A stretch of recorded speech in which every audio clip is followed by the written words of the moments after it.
तो बेटा अगर हम अपने प्रीवियस वाले वीडियो की बात करेंगे तो उसमें हमने देखे थे कुछ मोस्ट एक्सपेक्टेड क्वेश्चंस। बेसिकली हम जो ये सीरीज चला रहे हैं जिसमें हम डिस्कस करने वाले हैं 1000 plus questions from the general science category.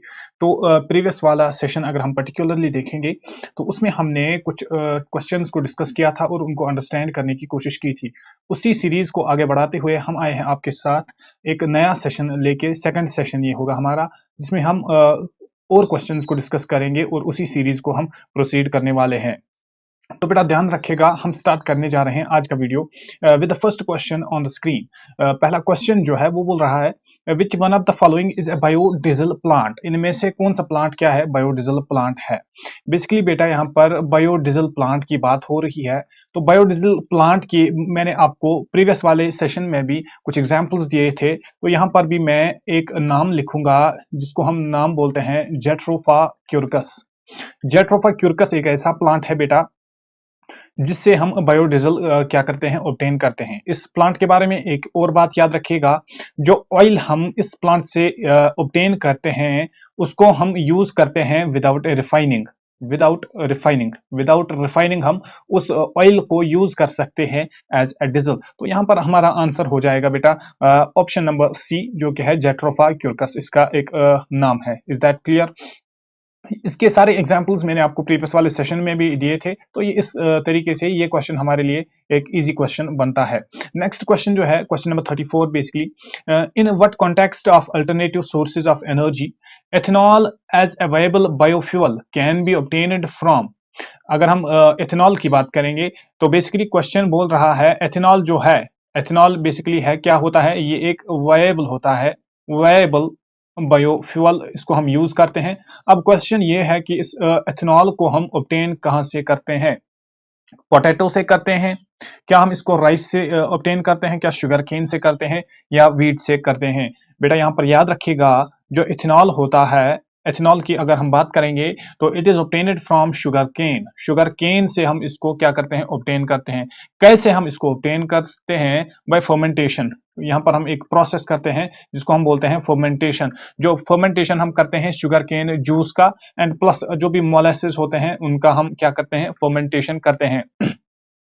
ये याद रखिएगा, ये जो एथेनॉल हम यहाँ पर प्रोड्यूस करते हैं from the sugarcane, from the fermentation of the sugarcane, ये एक लो कार्बन फ्यूल होता है। लो कार्बन फ्यूल होता है, कार्बन फ्यूल होता है। ये पॉइंट आपके लिए बहुत ही इंपॉर्टेंट होने वाला है। जब ये लो कार्बन फ्यूल होता है, दैट इज वाई ये वाला जो एथेनॉल होता है बेटा, इसको हम बोलते हैं ये एक रिन्यूएबल फ्यूल बनता है। अगर आपको यही क्वेश्चन आए कि एथेनॉल जो ऑब्टेन हम करते हैं by the fermentation of sugarcane, why that is called the renewable source of energy, वो रिन्यूएबल क्यों बनता है हमारे लिए। तो बेटा ये इसलिए रिन्यूएबल बनता है क्योंकि इसमें नंबर ऑफ कार्बन क्या होते हैं, लीस्ट होते हैं, वी कैन से लो होते हैं। That's why it's easy for us to renew the alcohol ethanol. Is that clear. यहाँ पर आप बेटा देख सकते हैं जो शुगर कैन है उसको हम एक्सट्रैक्टर में भरते हैं, या तो अगर हम जो इसका जूस होता है, जूस के हम दो ट्रीटमेंट करते हैं। एक तो हो गया जब हम शुगर बनाते हैं, इज दैट क्लियर, और दूसरा ट्रीटमेंट जो हम करते हैं उसमें हम एथेनॉल की मैन्युफैक्चरिंग करते हैं। Manufacturing of ethanol, manufacturing of ethanol भी हम इसी से यहाँ पर करते हैं। यहाँ पर आप देख सकते हो मोलेसिस भी हमने यहाँ पर यूज किए, और जो एंड प्रोडक्ट रहेगा इन दोनों फर्मेंटेशंस का, यहाँ पर हम शुगर ऑब्टेन करते हैं एंड यहाँ पर हम एथेनॉल क्या करते हैं, ऑब्टेन करते हैं। इस सब को आप डिटेल में पढ़िएगा, हम आपके साथ पीडीएफ भी शेयर करने वाले हैं अपनी टेलीग्राम चैनल पे। Next question is we obtain chilgoza from the seeds of species. चिलगोजा हम कहां से ऑब्टेन करते हैं। चिलगोजा के बारे में मैं आपको यहाँ पर बोल दूं, चिलगोजा बेसिकली होता क्या है। चिलगोजा जो होता है इसको हम और एक नाम से जानते हैं, इनको हम बोलते हैं पाइन नट्स, या तो हम इनको बोलते हैं पाइन नट्स, यस, या हम पाइन सीड्स जो होते हैं, पाइन सीड्स जो होते हैं इनसे हम इनको ऑब्टेन करते हैं। तो यहाँ पर हमारा आंसर जो हो जाएगा वो हो जाएगा ऑप्शन नंबर ए। यहाँ पर याद रखिएगा जो नट होता है, एक नट अगर हम देखेंगे इन पाइन का, उसमें क्या होता है 40 नट्स होते हैं एक पाइन में। अगर हम बात करेंगे एक पाइन की तो 40 नट्स अप्रोक्सीमेटली प्रेजेंट होते हैं एक पाइन में। Is that clear. अब पाइन नट्स क्या होता है, बेसिकली यहाँ पर आप फिगर में देख सकते हो, these are the chilgoza and these are the pine nuts, these are the pine nuts and these are the chilgoza which is obtained from the pinus plant. Is that clear. यहाँ तक क्लियर है। Now moving to our next question. Question is the yellow colour of human urine is due to the pigment called, जो human urine होता है उसका yellow colour क्यों होता है? अगर हम नॉर्मल यूरिन की बात करेंगे बेटा, नॉर्मल यूरिन की बात अगर हम करेंगे, उसका कलर क्या होता है? उसका कलर होता है पेल येलो। ये इंपॉर्टेंट पॉइंट है आपके लिए। ये पेल येलो से या होता है डीप एम्बर कलर हम बोल सकते हैं, या डीप एम्बर कलर का भी जो नॉर्मल यूरिन होता है वो इस कलर का होता है। अब यहाँ पर पिगमेंट की बात हो रही है, जिसकी हेल्प से जो हमारा यूरिन है वो क्या होता है? वो येलोविश कलर का बन जाता है। Is that clear? तो अगर हम पिगमेंट की यहाँ पर बात करेंगे बेटा, पिगमेंट यहाँ पर मैं लिख रहा हूं, उस पिगमेंट का नाम होता है यूरोक्रोम। यूरोक्रोम, यूरोक्रोम वो पिगमेंट होता है जो इंड्यूस करता है क्या कलर करता है, और स्पेसिफिकली अगर मैं यहां पर बोलूंगा येलो कलर को इंड्यूस करता है कहां पर? हमारे यूरिन में। और प्लस इसके अलावा ये डिपेंड करेगा कि how dilute the urine is, how dilute the urine is, चाहे आपका यूरिन कंसंट्रेटेड होगा या आपका यूरिन जो है वो डाइल्यूट होगा, उस पर भी डिपेंड करेगा कि कलर क्या होने वाला है आपके यूरिन का। Is that clear? यहाँ पर और एक बात मैं आपको बोल दूं, एडिशनल पॉइंट है यहाँ पर, ये जो यूरिन कलर हम यूरोक्रोम जो है, यूरिन कलर और एक चीज से यहाँ पर डिपेंड करेगा, ये चेंज हो जाएगा किससे? फूड से भी हो सकता है ये चेंज, क्योंकि फूड्स में भी कुछ कंपाउंड्स ऐसे होते हैं जो अफेक्ट करते हैं the colouration of the urine. And plus यहाँ पर हम जब कोई मेडिकेशन लेते हैं, मेडिकेशन जब हम यूज करते हैं, तो उसमें भी कुछ कंपाउंड्स ऐसे होते हैं जो यूरिन को चेंज करने की एबिलिटी रखते हैं, जिनमें ये एबिलिटी होती है कि वो आपके यूरिन का कलर जो है बेटा वो चेंज कर सकते हैं। क्लियर? नाउ हम आते हैं अपने अनदर क्वेश्चन पे, जो है question number 37। Which one of the following elements is present in chlorophyll? Basically chlorophyll जो होता है उसमें कौन सा एलिमेंट प्रेजेंट होता है? क्या आयरन होता है बेटा? आपने पढ़ा होगा आयरन जो होता है वो होता है प्रेजेंट हीमोग्लोबिन में। हीमोग्लोबिन जो होता है उसी में Fe प्रेजेंट होता है, आयरन प्रेजेंट होता है। मैग्नीशियम यहां पर हो जाएगा हमारा आंसर। बेसिकली अगर हम मैग्नीशियम की बात करेंगे, तो मैग्नीशियम जो होता है वो सेंट्रल मेटल होता है, सेंट्रल मेटल एलिमेंट होता है किसका? एक क्लोरोफिल का। अगर मैग्नीशियम की कमी होगी एक लीफ में, that will obviously result in the deficiency of chlorophyll. और जब क्लोरोफिल की डेफिशिएंसी होगी बेटा, जब क्लोरोफिल की डेफिशिएंसी हो गई, उससे क्या होगी? उससे पुअर ग्रोथ होगी। बेसिकली उससे पहले क्या होगा? फोटोसिंथेसिस ही पुअर होगी। जब फोटोसिंथेसिस पुअर होगी, उससे फूड अवेलेबिलिटी बहुत ही कम होगी, स्कार्सिटी ऑफ फूड होगी। जब स्कार्सिटी ऑफ फूड आएगी एक प्लांट में, तो उससे क्या होगा? प्लांट ग्रोथ जो होगी वो रिटार्ड होगी, वो कम होगी। एंड कभी कभी ये भी हो सकता है, इन द एक्सट्रीम कंडीशंस ये भी हो सकता है बेटा कि एक प्लांट डाई हो जाए। यहाँ पर देखिए, अगर हम क्लोरोफिल का स्ट्रक्चर देखेंगे, तो ये क्लोरोफिल का स्ट्रक्चर है। ये वाला जो बेटा, ये वाला जो ये रिंग वाला पोर्शन है, इसको हम बोलते हैं हेड, और इसको हम बोलते हैं पोरिफायरन रिंग। पोरिफायरन फायरन रिंग हम इसको बोलते हैं। यहां पर आप देख सकते हो इसका जो सेंट्रल पार्ट है, इसमें क्या है? Mg इसमें प्रेजेंट होता है। Is that clear? और ये वाला पोर्शन जो है बेटा इसके स्ट्रक्चर का, इसको हम बोलते हैं टेल, और कभी कभी हम इसको लिखते हैं कार्बन टेल। Carbon tell. ठीक, यहां तक आपको समझ में आ गया? आई होप आपको यहां तक समझ में आया होगा। आफ्टर दैट बेटा हम आते हैं अपने नेक्स्ट क्वेश्चन पे। विच one of the following is not properly matched? इनमें से प्रॉपर्ली मैच्ड कौन सा वाला ऑप्शन नहीं है? Gene splicing and recombinant DNA technology, genetic engineering. हाँ, जेनेटिक इंजीनियरिंग हम उस प्रोसेस को बोलते हैं जहां पर हम जीन स्प्लाइसिंग का यूज करते हैं, जहां पर हम रिकॉम्बिनेंट डीएनए टेक्नोलॉजी का यूज करते हैं। तो ये वाला ऑप्शन हमारा करेक्ट ऑप्शन हो जाएगा। After that a diagnostic test to detect the presence or absence of a genetic disorder in an unborn child, amniocentesis। Basically बेटा ये वाला भी ऑप्शन हमारा ठीक हो जाएगा, क्योंकि जब भी एक अनबॉर्न बेबी होता है, जब वो मदर की वॉम्ब में होता है, तब हम एक टेस्ट लेते हैं जिसको हम बोलते हैं एमनियोसेंटेंसिस। इससे क्या हम लेते हैं? जो भी डिफेक्ट होगा एक बच्चे में, जो अनबॉर्न बेबी होता है, वो हमें पता चलता है। लेकिन ये बैन है इंडिया में, इसको बैन किया गया है। क्यों? क्योंकि इससे हमें सेक्स ऑफ द चाइल्ड भी पता चलता है, whether the unborn child is going to be a male और अ फीमेल, चाहे वो मेल होगा या वो फीमेल भी हो सकता है। उससे गलत यूज करते हैं, बहुत सारे लोगों ने इसका गलत यूज किया, तो इस तरीके से हम ये करते हैं। अब अगर हम एमनियोसेंटेंसिस की बात करेंगे, हम कैसे करते हैं? बेसिकली बेटा यहां पर याद रखिएगा, जो एमनियोटिक फ्लूइड होता है आउटसाइड द बेबी, और आई वुड से आउटसाइड द डेवलपिंग बेबी, जो एक एमनियोटिक फ्लूइड होता है जो एक्ट कर रहा है as a shock absorber for the baby, एक काम होता है ये। उसी को हम एक सिरिंज में लेते हैं, उसी को हम एक्सट्रैक्ट करते हैं, और उसी का हम टेस्ट लेते हैं जिसको हम बोलते हैं एमनियोसेंटेंसिस। ये बात भी क्लियर हो गई आपकी। ऑप्शन नंबर सी जो है, process by which living organism break down complex matter into the simple biodegradation. Obviously ये वाला ऑप्शन भी हमारा करेक्ट हो जाएगा, biodegradation, the process by which जो लिविंग ऑर्गेनिजम्स है वो कॉन्स्टिट्यूएंट पार्टिकल्स को क्या करते हैं, कॉम्प्लेक्स फूड को क्या करते हैं, स्मॉलर पीस में ब्रेक डाउन करते हैं, उसको हम बोलेंगे biodegradation. Degradation by the bio, degradation by the live organisms. Is that clear? Now option ये वाला भी हमारा करेक्ट हो जाएगा। अब आते हैं ऑप्शन नंबर डी पे।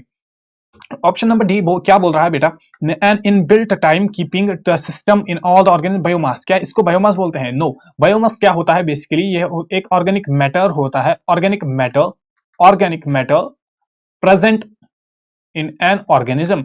एक ऑर्गेनिज्म में कौन सा ऑर्गेनिक मैटर प्रेजेंट होगा उसको हम बोलेंगे बायोमास। तो यहां पर जो इनकरेक्ट ऑप्शन हो जाएगा बेटा वो हो जाएगा option number D. I hope आप सबको ये भी समझ में आया होगा।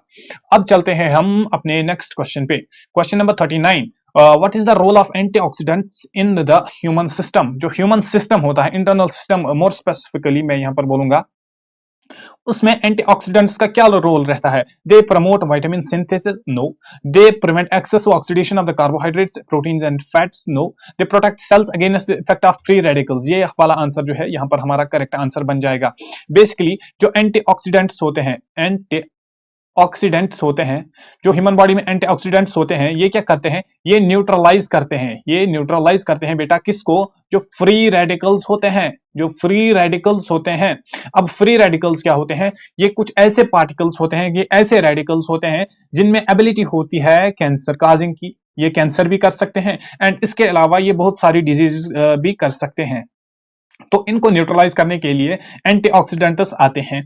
अब ये फ्री रेडिकल्स जो है ये ह्यूमन बॉडी में आते कहां से है बेटा, बेसिकली इसके बहुत सारे रीजंस होते हैं। यहाँ पर मैं आपको बता दूं, स्मोकिंग से भी ये हो सकते हैं, और सिगरेट स्मोकिंग भी जो हम यूज करते हैं उससे भी ये हो सकता है, और अल्कोहल यूजेज जो होती है उससे भी ये हो सकती है। Is that clear? इनसे क्या होता है, जब हम स्मोकिंग करते हैं या अल्कोहल यूजेज करते हैं उससे फ्री रेडिकल्स प्रोड्यूस होते हैं हमारी बॉडी में ज्यादा से ज्यादा। जब ज्यादा फ्री रेडिकल्स प्रोड्यूस होंगे तो उससे एक ह्यूमन को खतरा होता है ऑफ कैंसर का, वहां पर एक ह्यूमन बॉडी पे खतरा रहता है। यहाँ पर आप देख लीजिएगा, ये एक फ्री रेडिकल होता है, यहाँ पर डिफिशियंसी ऑफ इलेक्ट्रॉन होती है। अगर हम वही पर दूसरी साइड क्या देखेंगे, एंटीऑक्सीडेंट को देखेंगे, तो इस पे जो इलेक्ट्रॉन्स होते हैं, यहाँ से ये इलेक्ट्रॉन एक इस पे एक्सेस में है, तो ये इलेक्ट्रॉन यहाँ से आएगा और यहाँ पर अपनी पोजिशन ले जाएगा। दैट मीन्स ये इसको इस तरीके से न्यूट्रलाइज करेगा। न्यूट्रलाइजेशन इसकी कुछ इस तरीके से होती है। ये जो एंटीऑक्सीडेंट्स होते हैं ये डोनेटिंग ग्रुप होता है, ये इलेक्ट्रॉन डोनेटिंग ग्रुप होते हैं, इनमें एक्सेस ऑफ इलेक्ट्रॉन्स होते हैं। इसी तरीके से अगर हम फ्री रेडिकल्स देखेंगे तो इनमें इलेक्ट्रॉन्स मिसिंग होते हैं। That means these act as the electron receiving particles. Is that clear? Now अब आते हैं हम बेटा अपने और एक क्वेश्चन पे। EEG is done to record the working of. EEG को हम किस के लिए यूज करते हैं, इससे हम क्या रिकॉर्डिंग करते हैं बेटा? यहां पर EEG की बात हो रही है, इसकी आपकी फुल फॉर्म भी आ सकती है। इसको हम बोलते हैं इलेक्ट्रोएन्सेफेलोग्राफी। यहां पर मैं लिखूंगा इलेक्ट्रोएन्सेफेलोग्राफी। इलेक्ट्रोएन्सेफेलोग्राफी क्या होता है बेसिकली, ये एक ऐसा डायग्नोस्टिक है, ये एक ऐसा प्रोसीजर है जो इलेक्ट्रिकल एक्टिविटी ऑफ ब्रेन को रिकॉर्ड करता है। इलेक्ट्रिकल एक्टिविटी ऑफ ब्रेन को ये क्या करता है, रिकॉर्ड करता है। इज दैट क्लियर बेटा? अगर हम इलेक्ट्रिक ब्रेन सेल्स की बात करते हैं, यहां पर मैं आपको बोल दूं, अगर हम ब्रेन सेल्स की बात करेंगे, यहां पर मैं लिखूंगा ब्रेन सेल्स जो होती है बेसिकली बेटा वो कम्युनिकेट कैसे करती है, दे communicate with each other by electrical impulse. Electrical impulses, जब वो इलेक्ट्रिकल इंपल्स इंड्यूस करती है, दैट मीन्स जो ब्रेन सेल्स होती है they remain active through out, चाहे आप स्लीपिंग में हो या आप वेक अप हो, तो जो आपकी ब्रेन की सेल्स जो है वो एक्टिव हमेशा रहेगी। तो उसी इलेक्ट्रिकल एक्टिविटी को रिकॉर्ड करने के लिए हम यहां पर इलेक्ट्रोएन्सेफेलोग्राफी का यूज करते हैं। Is that clear? यहां तक क्लियर है? अब यहां पर मैं आपको दिखाऊंगा ये फिगर। बेसिकली इलेक्ट्रोएन्सेफेलोग्राफी, एन्सेफेलोग्राम जो है वो इसको बोलते हैं। एन्सेफेलोग्राफी किसको बोलते हैं? जो वहां पर रिकॉर्डिंग चलती है। यस, इंस्ट्रूमेंट को ग्राम बोलते हैं। ये हम कुछ इस तरीके से जो स्काप होता है हमारे हेड का, वहां पर अटैच करते हैं। ये इसके इलेक्ट्रोड्स होते हैं और ये इनसाइड इसके रहता है हमारा ब्रेन। तो यहाँ पर ये ऐसे रिकॉर्डिंग करता है, ये इसकी रिकॉर्डिंग होती है। ये जो रिकॉर्डिंग होती है बेटा, ये एक वेवी लाइन होती है। कुछ इस तरीके से आपने बहुत सारी मूवीज में भी देखा होगा। कुछ इस तरीके से ये ईईजी रीडिंग होती है। Is that clear? तो यहाँ पर आंसर हो जाएगा हमारा option number C, that's brain. अगर हम हार्ट की बात करेंगे तो हार्ट की जो फंक्शनिंग है, हार्ट की जो इलेक्ट्रिकल एक्टिविटी है, वो हम डिनोट करते हैं, वो हम स्टडी करते हैं by ECG, electrocardiogram. Is that clear? यहां पर कंफ्यूज नहीं होना। अब चलते हैं हम बेटा अपने नेक्स्ट क्वेश्चन पे, जो है 41। Which one of the following organs will not feel any pain on being pricked by a needle? किस वाले ऑर्गन में कोई भी दर्द नहीं होगा अगर हम उसको एक नीडल से प्रिक करेंगे? स्किन, हार्ट, ब्रेन और आई। तो यहां पर याद रखिएगा, जो ब्रेन होता है ये एक ऐसा पार्ट होता है जिसमें नो पेन होती है। नो पेन वाला ऑर्गन जो होता है ह्यूमंस में, वो ब्रेन होता है। बेसिकली अगर हम ब्रेन सेल्स की बात करेंगे, ब्रेन सेल्स की बात करेंगे, वो होती है पेनलेस। दैट्स वाई एक बात, एक पॉइंट में यहां पर ऐड करना चाहूंगा। जो ऑपरेशन करते हैं, जो operating brain, operating of brain, जब ऑपरेटिंग करते हैं किसको? ब्रेन को, इन conscious state, conscious state without giving any anaesthetic. Is that clear? Conscious state में एक ह्यूमन का हम ऑपरेशन ब्रेन करते हैं, इसको हम बोलते हैं अवेक। यहां पर टर्म याद रखिएगा, अवेक क्रैनियोटॉमी। अवेक क्रैनियोटॉमी क्या होता है? जब भी हम एक ऑपरेशन करते हैं, जब भी हम ब्रेन को ऑपरेट करते हैं in the consciousness of the patient, basically उसको दर्द नहीं होता है क्योंकि जो ब्रेन की सेल्स होती है इनमें कोई भी पेन रिसेप्टर्स नहीं होते हैं, इनमें पेन होती ही नहीं है। हाउएवर बेटा, अगर हम यहां पर बात करेंगे outer covering of the brain, outer covering of the brain, covering of brain, जो ब्रेन की आउटर कवरिंग होती है, जिनको हम मेनिंग्स बोलते हैं, मेनिंग्स बोलते हैं, वो पेनफुल होती है।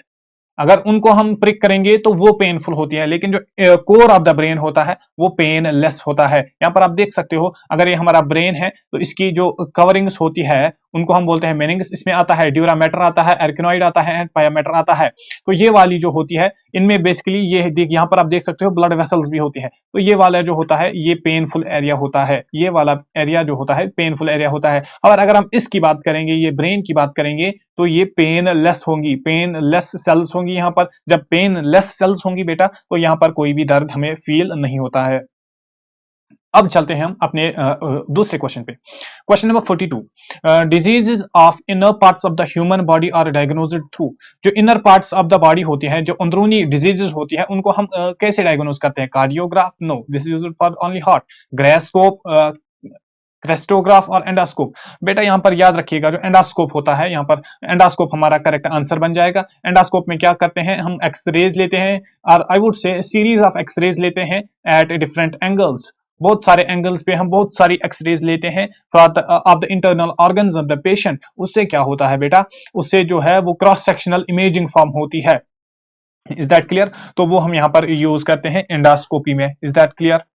यहां पर देखिए, अगर हम कार्डियोग्राफ की बात करेंगे बेटा, इसके बारे में मैं आपको बता दूं, यहां पर मैं लिखता हूं। अगर हम कार्डियोग्राफ की बात करेंगे तो ये हम यूज करते हैं for movement of heart. Heart की मूवमेंट को देखने के लिए हम कार्डियोग्राफ का यूज करते हैं। अगर मैं ग्रायोस्कोप का यूज करूं, ग्रायोस्कोप की बात करूंगा, तो गायरोस्कोप की बात करूंगा, तो मैं इसको बोलूंगा, ये हम यूज करते हैं for checking the orientation of an object. एक ऑब्जेक्ट की ओरिएंटेशन क्या है इन 3D स्पेस? अगर हम स्पेस में देखेंगे एक ऑब्जेक्ट की ओरिएंटेशन क्या है, तो वहां पर हम यूज करते हैं गायरोस्कोप।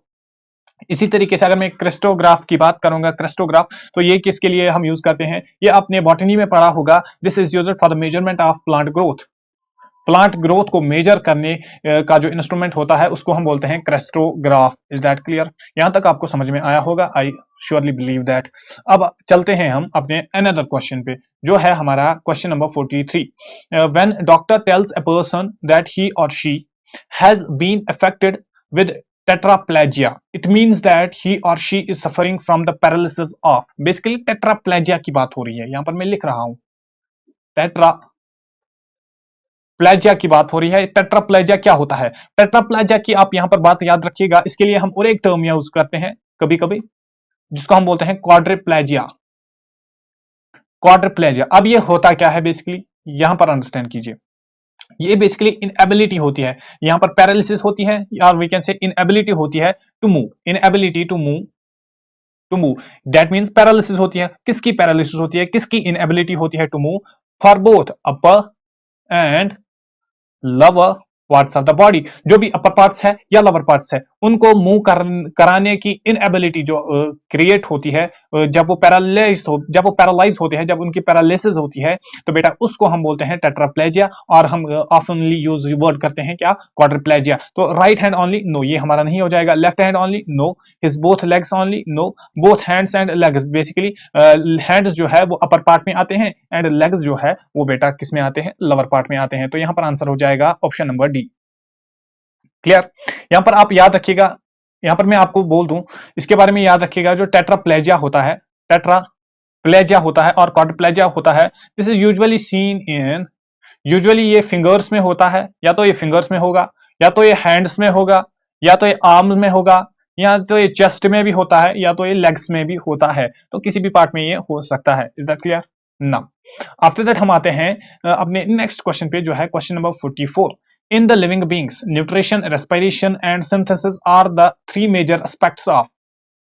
अगर एक ऑर्गेनिज्म क्या करता है, न्यूट्रिशन भी करता है, रेस्पायर भी करता है वेरी स्मूथली, एंड सिंथेसिस भी दिखाता है, तो हम क्या बोल सकते हैं, is that the aspect of growth, metabolism. हाँ, यहाँ पर मेटाबॉलिज्म जो है ये हमारा अप्रोप्रिएट हो जाएगा। मेटाबॉलिज्म में बेसिकली बेटा दो चीजें आती है, दो कैटेगरीज आती है। एक आती है एनाबॉलिज्म, एनाबॉलिज्म, और दूसरी कैटेगरी आती है इसमें, ये हो गई कैटेगरी नंबर 1, और कैटेगरी नंबर 2 जो है वो होती है कैटाबॉलिज्म। कैटाबॉलिज्म, एनाबॉलिज्म क्या होता है बेटा, एनाबॉलिज्म मींस मेकिंग, और we can say synthesis, synthesis of compounds. जब हम कोई चीज बनाएंगे उसको हम बोलेंगे एनाबॉलिज्म, एंड उस प्रोसेस को बोलेंगे एनाबॉलिक प्रोसेस। इसी तरीके से अंडरस्टैंड कर लीजिएगा, जब हम ब्रेकिंग ऑफ सब्सटेंस करेंगे, या हम ब्रेकिंग करेंगे, या हम ब्रेक डाउन करेंगे, या हम डिग्रेडेशन करेंगे, उसको हम बोलेंगे बेटा कैटाबॉलिज्म, एंड उस प्रोसेस को हम बोलेंगे कैटाबॉलिक, कैटाबॉलिक प्रोसेस। उस प्रोसेस को हम बोलने वाले हैं कैटाबॉलिक प्रोसेस। तो यहां पर हमारा जो आंसर हो जाएगा वो हो जाएगा मेटाबॉलिज्म। क्या रिप्रोडक्शन हो जाएगा? नो। Self perpetuation? नो। यहां पर आंसर हो जाएगा हमारा option number B. After that हम आते हैं अपने अनदर क्वेश्चन पे, जो है question number 45। Another name of artificial silk is, जो आर्टिफिशियल सिल्क होता है उसका और एक नाम है, उसका क्या नाम होता है? जहां तक आर्टिफिशियल सिल्क की बात है बेटा, आर्टिफिशियल सिल्क की बात है, ये सबको पता होगा। इसको हम और एक नाम से जानते हैं जिसको हम बोलते हैं रेयन। Is that clear? यहां पर आंसर हो जाएगा option number A. Next is silk is made by, silk किससे बनता है? तो बेटा यहां पर याद रखिएगा, सिल्क जो है ये एक प्रोटीन से बनता है, ये एक प्रोटीन का बना होता है, जिस प्रोटीन का नाम होता है क्या? फिब्रियन। फिब्रियन होता है उस प्रोटीन का नाम। अब ये फिब्रियन प्रोटीन जो है ये बेसिकली बेटा कहां से आता है? दिस इज सेक्रेटेड, यहां पर मैं लिख रहा हूं, this is secreted bye larva of insects.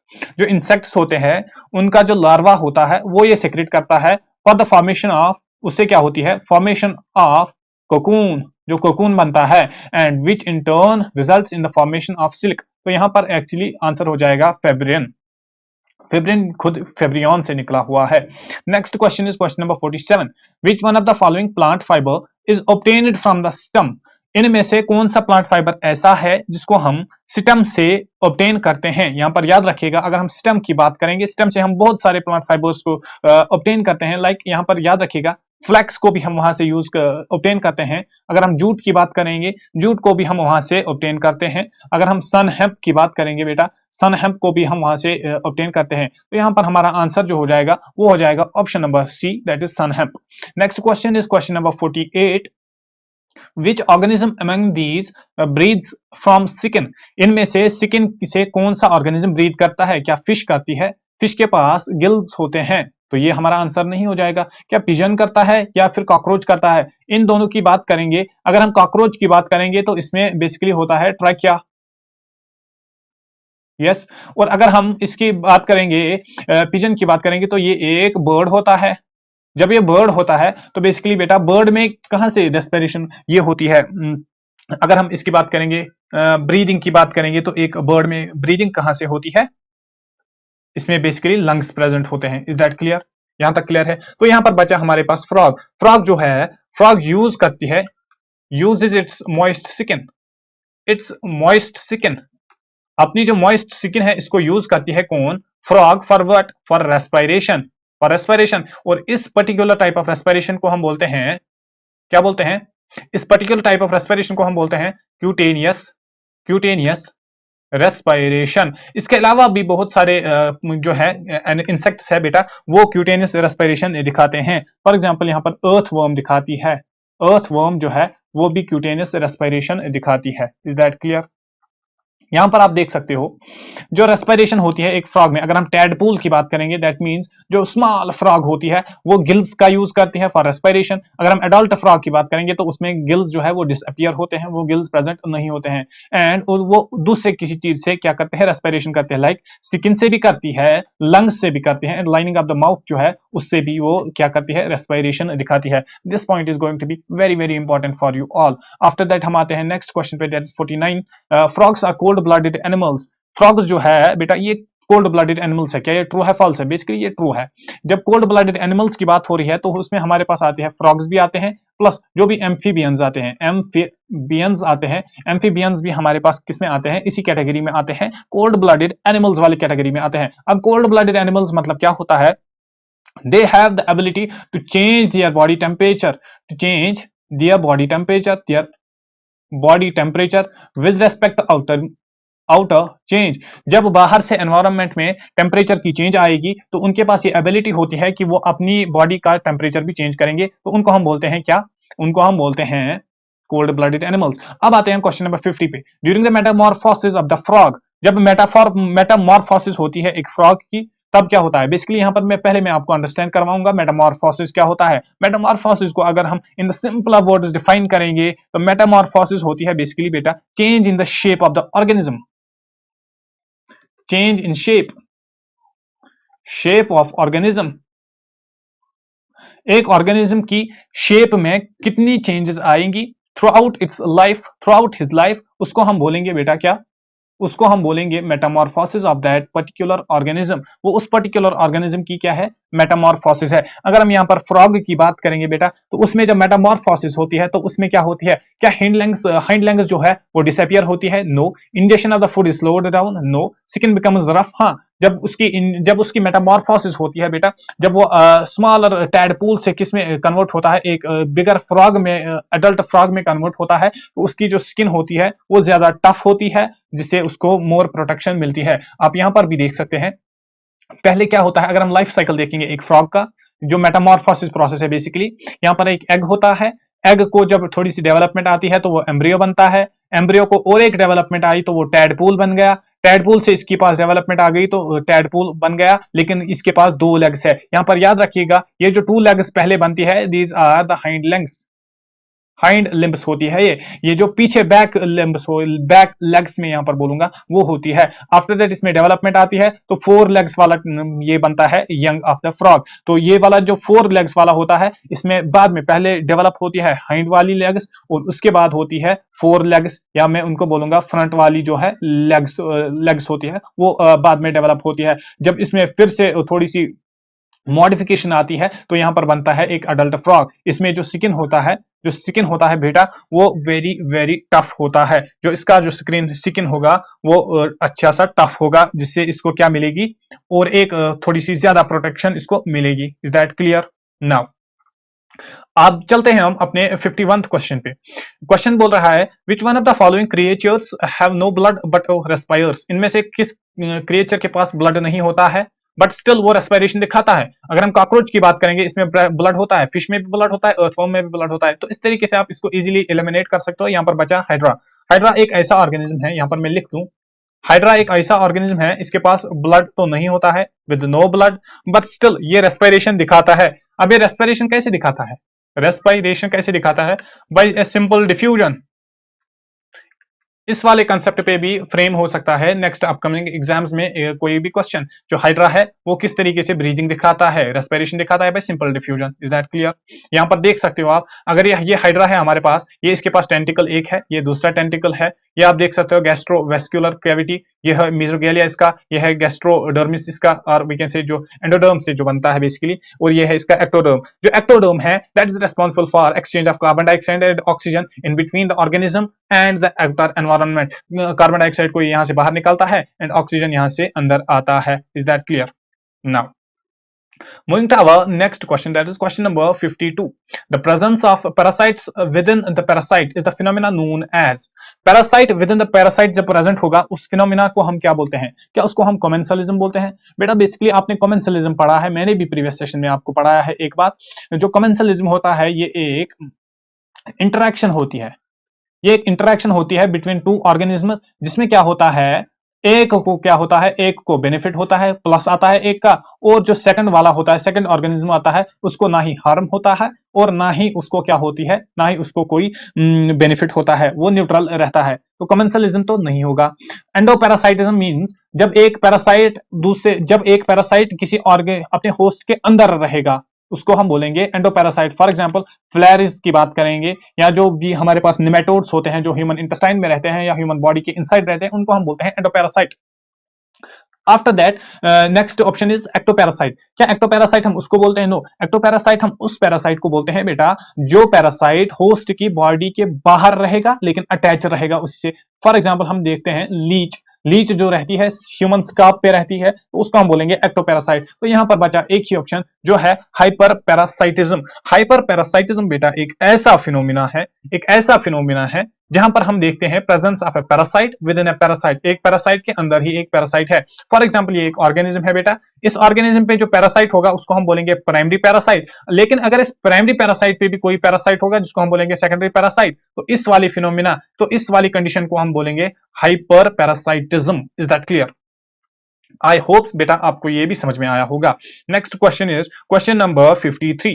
The smallest organism capable of autonomous growth and reproduction. Basically यहां पर स्मॉलेस्ट ऑर्गेनिज्म की बात हो रही है, क्या वायरस है? नो, वायरस बेसिकली क्या होता है, link between living and non living organism. अगर हम वायरस की बात करेंगे आउटसाइड द ह्यूमन बॉडी और आउटसाइड द सेल, तो बेटा ये क्या होता है, नॉन लिविंग होता है। वहीं पर अगर हम एक वायरस की बात करेंगे, जब इनसाइड द सेल एंटर होता है तभी ये लिविंग बनता है।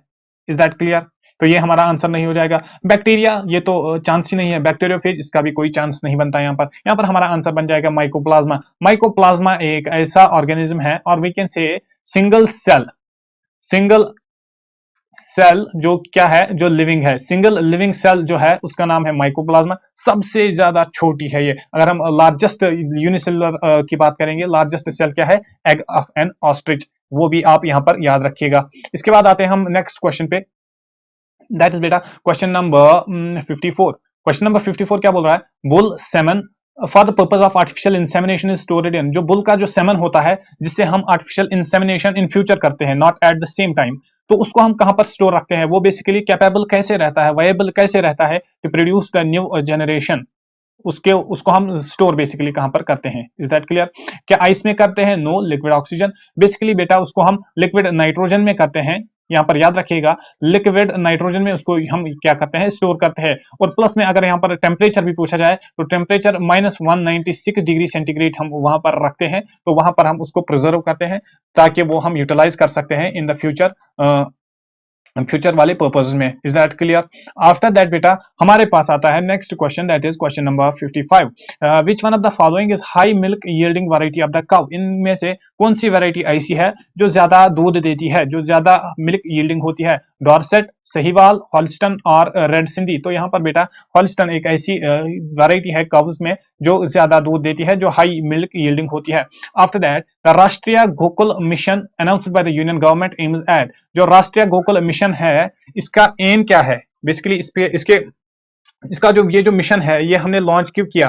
Protecting the indigenous breeds of the cow, ये हमारा यहाँ पर आंसर हो जाएगा। ये मिशन इसीलिए लॉन्च किया गया था, ये मिशन इसीलिए इनिशिएट किया गया था, क्यों? क्योंकि जो इंडिजिनस ब्रीड्स होती है काउस की, उनको प्रोटेक्ट करना और उनको प्रिजर्व करना। तो यहाँ पर हमारा आंसर हो जाएगा option number A. After that हमारा आता है next question, that is question number 57। Clonal selection can be used in, जो क्लोनल सिलेक्शन हम करते हैं इसको हम किस लिए यूज कर सकते हैं। पहले मैं आपको बोल दूं, जो क्लोनल सिलेक्शन है बेटा, इसका मतलब क्या होता है। क्लोनल सिलेक्शन हम किसको बोलते हैं, जब हम सिलेक्शन करते हैं, when we select certain organisms or we can say desirable, जो हमें जरूरत होगा डिजायरेबल ऑर्गेनिजम्स, और मैं यहां पर लिखूंगा डिजायरेबल क्लोन्स को जब हम सिलेक्ट करते हैं ताकि वो अपनी जनरेशन आगे बढ़ाए, ताकि वो अपनी पॉपुलेशन आगे बढ़ाए, उसको हम बोलते हैं क्लोनल सिलेक्शन। तो ये हम यूज करते हैं ग्राउंड नट में नो, व्हीट में नो, मस्टर्ड में नो, पोटैटो में हम ये यूज करते हैं। इसके अलावा यहां पर याद रखिएगा बनाना में हम ये यूज करते हैं क्या, क्लोनल सिलेक्शन। क्लोनल सिलेक्शन को यहां पर हम बनाना में भी यूज करते हैं। तो यहां पर हमारा आंसर हो जाएगा option number D, that is potato. After that आते हैं क्वेश्चन नंबर 58 पे, which of the living tissue acts as the carrier of organic nutrients in the higher plants. Nutrients की बात हो रही है, अगर यहाँ पर वाटर की बात हो रही है या वाटर और मिनरल्स की बात होती, अगर हम जाइलम की बात करेंगे, ये वाटर को कंडक्ट करता है एंड मिनरल्स को कंडक्ट करता है। अगर हम फ्लोएम की बात करता है तो ये न्यूट्रिएंट्स को क्या करता है, कंडक्ट करता है from one organ to another organ, या इसका जो काम होता है वो यही होता है to carry the organic nutrients from one place to another place in the plant body. और इसके अलावा अगर हम हार्मोन्स की बात करेंगे तो हार्मोन्स भी किसमें आएंगे, हार्मोन्स भी किसमें आएंगे, वो भी जाइलम में ही आएंगे। तो यहाँ पर हमारा आंसर बन जाएगा option number B, that is phloem, xylem और फ्लोएम। अब आते हैं हम और एक क्वेश्चन पे, दैट इज क्वेश्चन नंबर 59।